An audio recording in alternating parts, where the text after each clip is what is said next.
key parts of it needed a sort of visual development, particularly in terms of the look and well, not so much even the look, but the concept of the alien and what it was and what it could be, and whether there was a backstory for the alien, what that world would be. It was kind of very open visual research to accompany the writing process. So John was sort of ducking backwards and forwards between very intensive writing and us doing sort of massive visual brainstorming at that time, producing lots of images, looking at all sorts of very, very varied sources, trying to find things that were resonant, and just kicking lots of ideas around in a very unusual position to be allowed to be in at that stage.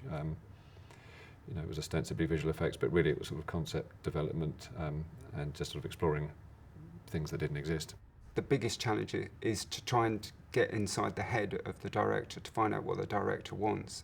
And in some cases, the director might come to you with a very clear vision, and together with art department may have sort of predetermined everything that's going to appear in the film.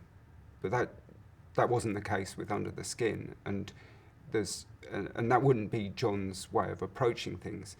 Although we did do, for example, we did some previs, but the previs was not how things ended up in the film. It was just a way into thinking through that part of shooting. A lot of visual effects shots that we do last 3 seconds or 2 seconds, or it's something exploding and it lasts a fraction of a second. And this was shots that were 10, 15 seconds long, and that's a challenge in itself because you've got nowhere to hide. But also there was underlying it, there's a very strong performance, first of all by Scarlett, and then by the actress who plays the black alien inside. So it's all driven by quite a slow, measured performance, peeling her human skin off. But then that had to reveal something other than the actress's head. So there's the sort of head and shoulders are not there in the shot plate. And then there had to be a sort of that CG figure had to have a performance as well, and that was something that John wanted to have a very close control over. It's almost a non-performance. It's very sort of muted, the action there, and yet there's a lot conveyed in that sequence. When the black alien is looking at Laura's face, that's obviously a key moment.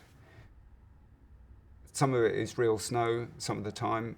It's shot in various different weather conditions, and some of it is CG snow falling. And John, I remember, he said, well, it would be great if some snow would land on, and of course that just sort of ramps things up in complexity. But we managed to go out and shoot a little bit of some snowflakes falling onto something black, and drop that in. And of course he's absolutely right. It's a little detail, a little touch that just makes makes the shot land in some way. What Dom and I are both very proud about is the fact that nobody seems to mention the visual effects at all. They just sort of accept that it's happening, which to us means we've done our job. Supporting reality is and supporting the story is what it should be on every aspect of filmmaking, I think.